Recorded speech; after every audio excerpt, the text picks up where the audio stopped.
चलिए फिर आगे जो बातें मैंने बताई उस बातों को आपको ध्यान रखना है ना, उसी हिसाब से हमें आगे बढ़ते जाएंगे हम लोग। तो चलिए मैं बात करूंगा सॉल्यूशंस के ओवरव्यू की। जैसे मैं बार बार कहता रहता हूं आपको कि चैप्टर को पढ़ने से पहले सबसे ज़्यादा ज़रूरी है you will have to make a framework of the chapter.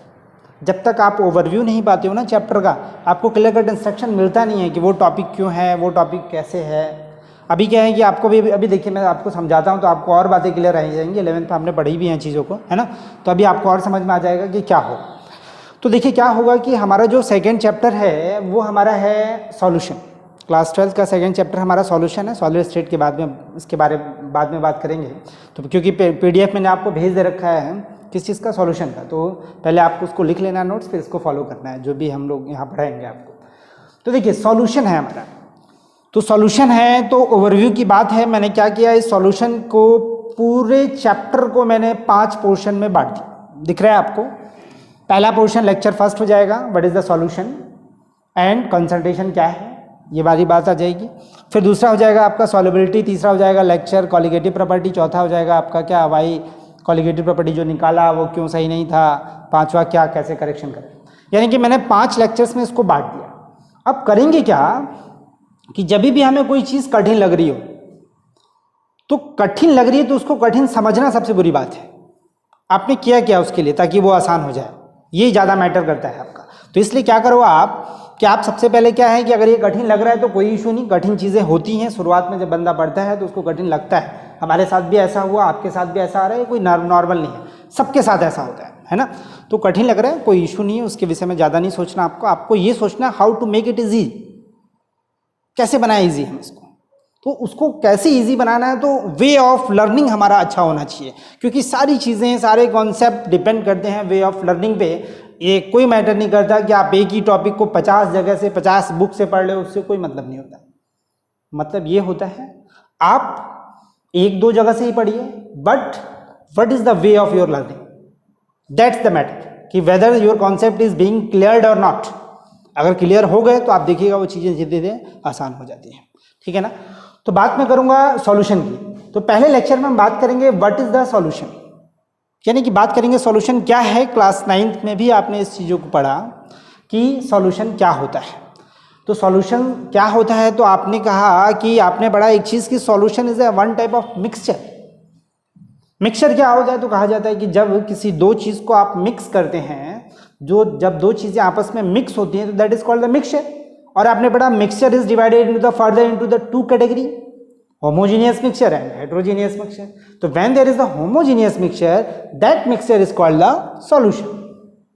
यानी कि एक लाइन में कह सकते हैं हम कि सॉल्यूशन वो मिक्सचर होता है जिसमें कंपोनेंट्स आपस में बहुत अच्छे तरीके से घुल मिल जाते हैं, या यूँ कहा जाए कि कंपोनेंट्स के बीच में there is no any separation layer, you can't distinguish between them, that is called the solution. बाकी और भी क्लासिफिकेशन वगैरह है वो जब हम डिटेल्स में जाएंगे तो बात करेंगे। अभी चैप्टर का हमारा क्या चल रहा है, ओवरव्यू। ओवरव्यू का मतलब क्या होता है कि हमें क्या पढ़ना है और क्यों, ये मतलब होता है हमें क्या पढ़ना है और क्यों। ठीक है, यहां तक बात समझ में आ रही होगी आपको। चलिए, तो चैप्टर के सॉल्यूशंस का हम क्या करेंगे, कंसंट्रेशन पहले पता करते हैं।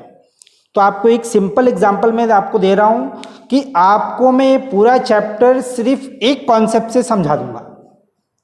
अब आप कहोगे कि ये कैसे पॉसिबल है, पॉसिबल है, आप देखते जाइए आगे की बातें। तो आपको क्या करना है, इस पूरे चैप्टर में जब भी कोई चीज आए, whatever will be there, maybe theory, maybe numericals, कुछ भी हो सकता है आप, तो आपको बस ये समझना है कि आपको एक पानी ले लीजिए आप, और पानी में आप चीनी डाल दीजिए, बन जाएगा रस। जानते हैं इतना, रस बनेगा तो रस जो होता है वो क्या होता है, मीठा होता है ना। तो जब रस मीठा होता है तो कॉन्सेप्ट भी बड़े मीठे हो जाएंगे आपके। तो कॉन्सेप्ट को पहले हम क्या बना लेंगे, मीठा बना लेंगे, फिर एक एक करके पढ़ेंगे, अपने आप बहुत मजा आने वाला है। ठीक है ना, बी पेशेंस, ध्यान दीजिए। और चूंकि आप देख रहे हैं मुझे, तो आप देखते समय अपने आप को you will have to be more concentrated there, तभी आप मेरी बातों को समझ पाएंगे, है ना। तो चलिए, तो मैंने क्या बोला, आपको एक लेना है पानी और एक लेना है चीनी। पानी को मान लेना है सॉल्वेंट और चीनी को मान लेना है सॉल्यूट। बात क्लियर है इतनी? और भी चीज़ें हो सकती हैं, वो होंगी, अभी मैं जब डिटेल्स में जाऊंगा तब। अभी मैं आपको क्या दे रहा हूँ, क्या पढ़ना है और क्यों पढ़ना है, ठीक है ना। चलिए, तो कंसंट्रेशन टर्म, यानी कि बात क्या करनी है कि मान लीजिए मैं बोलता हूँ आपको, डिफरेंट आपने बीकर ले लिया और डिफरेंट बीकर में अलग अलग अमाउंट में आपने पानी ले लिया, अलग अलग अमाउंट में पानी ले लिया। अब उसमें चीनी भी आपने अलग अलग अमाउंट में डाल दिया।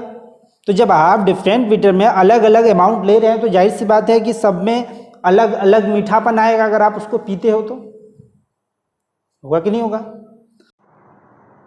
चलिए, तो फिर यही मैं कह रहा था, अलग अलग मीठापन लगेगा। तो आखिर ऐसा क्यों हुआ? रीज़न बिहाइंड ये हुआ कि सब में चीनी का अमाउंट अलग है, इसका मतलब चीनी का कंसंट्रेशन अलग है।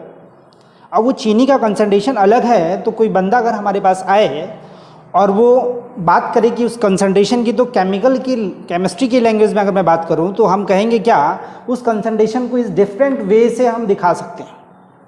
यानी कि ये सब क्या हैं, एक तरीके से तरीके हैं, एक वे है आपको बताने का, किस चीज़ को, कंसंट्रेशन को, कि what is the amount of solute present in the given solution, that is the concentration.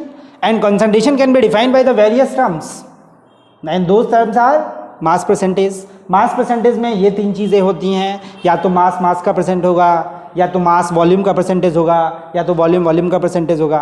Then after mole fraction होगा, मोलैलिटी बड़ा है, आपने बड़ा कन्फ्यूज़न होता है दोनों के बीच में। लोग कहते हैं कि सर समझ में नहीं आता कि कब मोलैरिटी पूछ रहा है कब मोलैलिटी पूछ रहा है।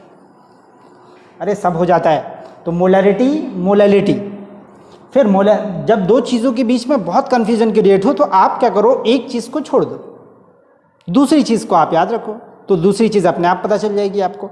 हम क्या करते हैं, दोनों पढ़ लेते हैं और एक्साइटेड होके बहुत ज़्यादा एक्साइटेशन हो जाता है, अरे यही है, ये तो हमको सब आता है, और सब आता है, तो उसी चक्कर में पता चलता है क्या कि मोलैरिटी हो जाती है, मोलैलिटी हो जाती है।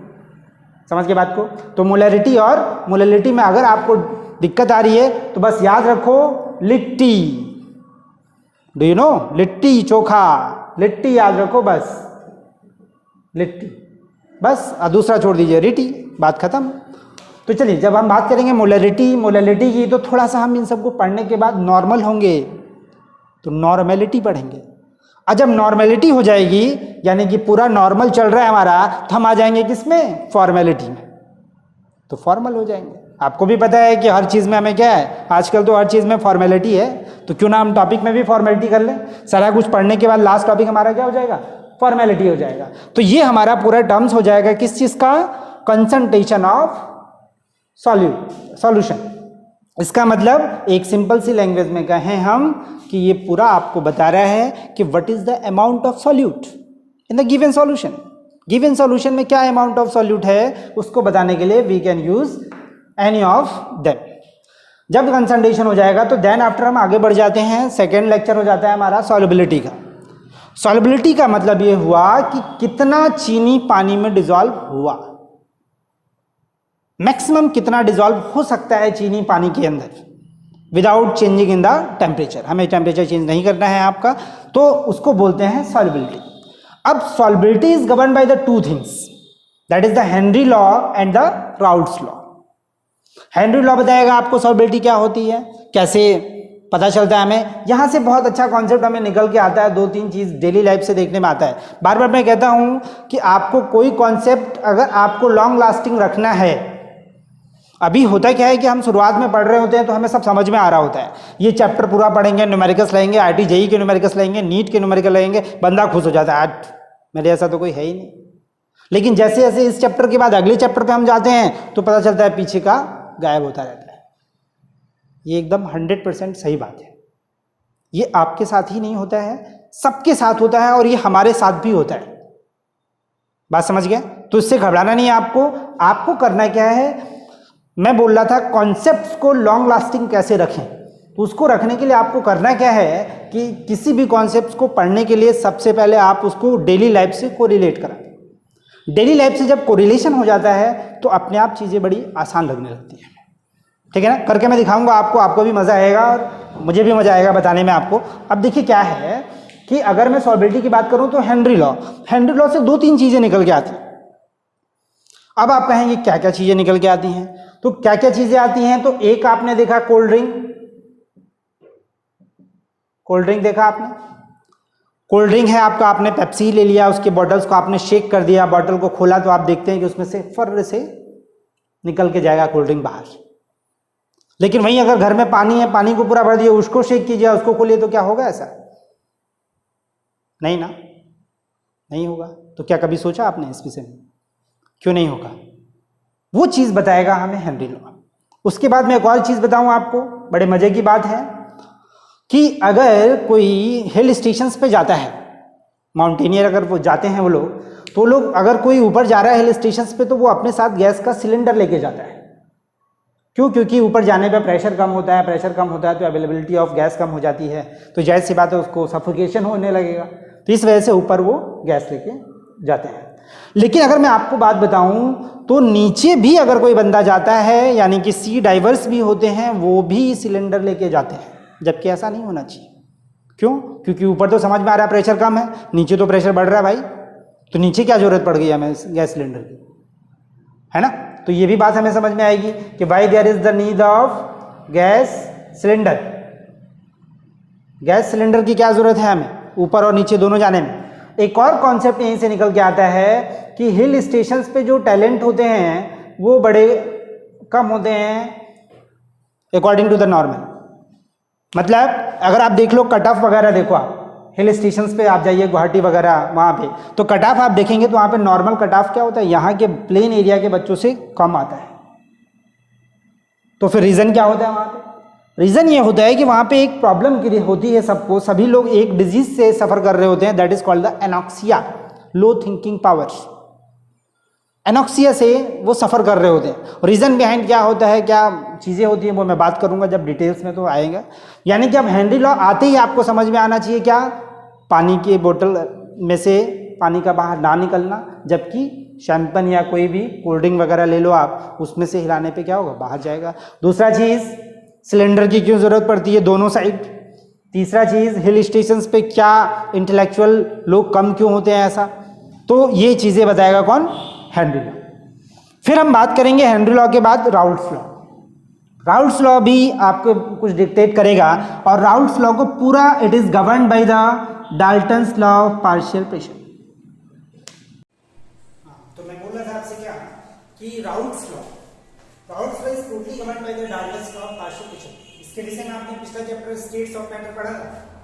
अब देखिए क्लास 11th में स्टेट्स ऑफ मैटर चैप्टर जो आता था, 5वां चैप्टर, उसमें था Dalton's law of partial pressure. अगर वो कॉपी होगी तो आप देख लीजिए, नहीं होगी तो कोई बात नहीं, मैं बहुत तैयार हूँ, फिर पढ़ाऊंगा तो बता दूंगा, ठीक है ना। चलिए, तो राउल्ट्स लॉ हो जाएगा हमारा, यानी कि यहाँ पे हमारा हो जाएगा सेकंड लेक्चर खत्म। राउल्ट्स लॉ जब आएगा तो यहाँ से कई सारी चीजें हमारी आती हैं। यहाँ से एक आता है आइडियल सॉल्यूशन निकल के, एक आता है नॉन आइडियल सॉल्यूशन, है ना। यहीं से एक बार बात आती है एजियोट्रॉप्स, यानी कि कांस्टेंट बॉइलिंग मिक्सचर के विषय में बात करते हैं हम। तो कई सारी चीजें, तो सब टॉपिक है, मतलब मेन बता रहा हूं आपको। तो ये बात हो जाएगा हमारा लेक्चर नंबर 2 खत्म हो जाएगा। उसके बाद आएंगे हम लोग किस चीज पे, कॉलिगेटिव प्रॉपर्टीज, यानी कि आ जाएंगे हम लोग लेक्चर नंबर 3। कॉलिगेटिव प्रॉपर्टीज का मतलब हमारा हो गया सिंपल सा सीपी,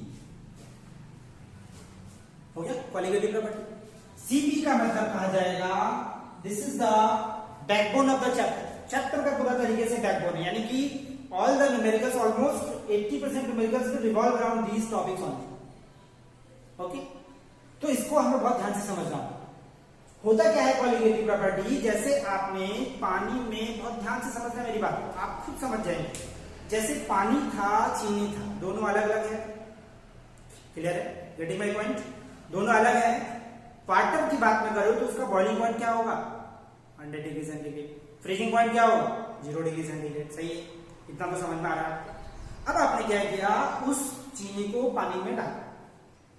अब वो पानी जो हो गया एक तरीके से प्योर वाटर नहीं रहा, अब अनवांटेड चीज आके मिल गई, तो that is the impurity, impure हो गया, इम्प्योर हो गया ना फिर वो। अब आप कहेंगे कि इम्प्योर कैसे हो गया, उसको तो पीते हैं हम लोग, तो इम्प्योरिटी को पीते हैं हम लोग। भाई पहले समझो इम्प्योरिटी होती क्या है। इम्प्योरिटी का मतलब क्या हुआ, किसी भी चीज में कोई दूसरी चीज आके मिल जाए तो वो दूसरी चीज जो मिलती है ना उसको कहते हैं क्या, इम्प्योर। पानी था, चीनी मिला दिया, वो बात अलग है कि रस बना, लेकिन वो इम्प्योर हो, सही। अब क्या हुआ कि पानी जैसे ही चीनी आपने मिलाया तो उसमें उसकी फिजिकल प्रॉपर्टीज में बदलाव आ गया।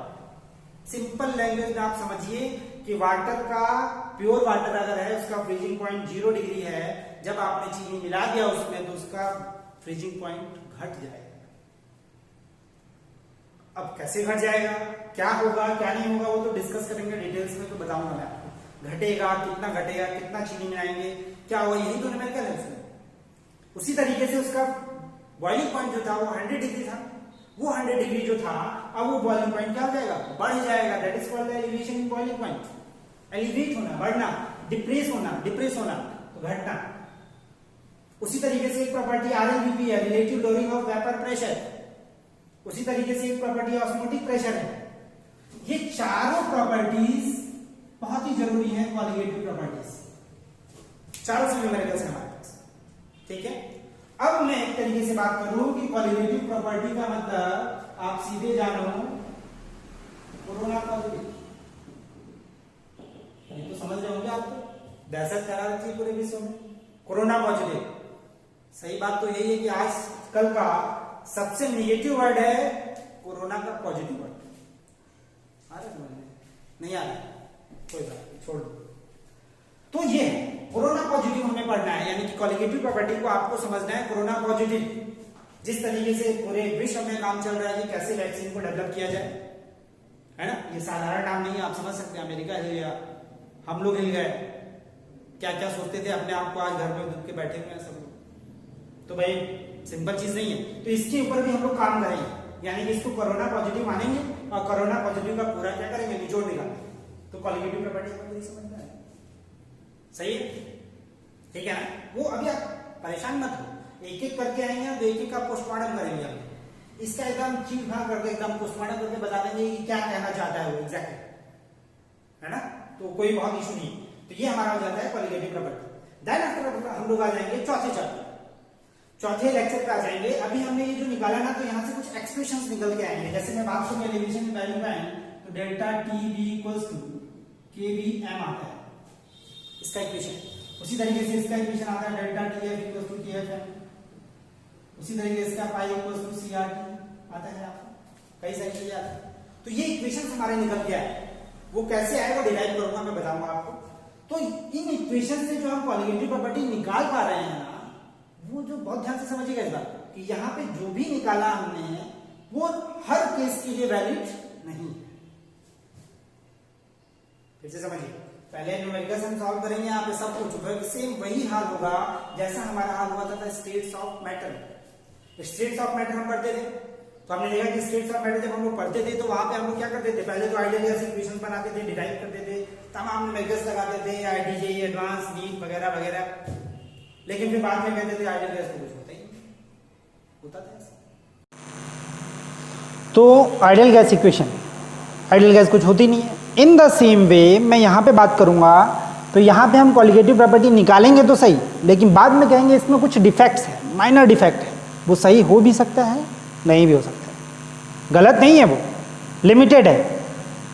सेम वैसा ही लिमिटेड है जैसे हमारा जो पहले आता था, अभी आप मोबाइल का जैक देखते हो कि क्या आता है, अभी C पोर्ट का आ रहा है सब में, और मोबाइल का जैक जब C पोर्ट का सब में आ रहा है तो आप जैसे मर्जी वैसे लगा दो, चार्ज होना स्टार्ट हो जाता है। पहले क्या होता था कि उल्टा सीधा पड़ जाएगा तो पिन टूट जाएगा, ये होगा वो होगा, तो एडवांस हो गया ना वो। तो इन द सेम वे हम क्या करेंगे, इसको करेक्ट करेंगे।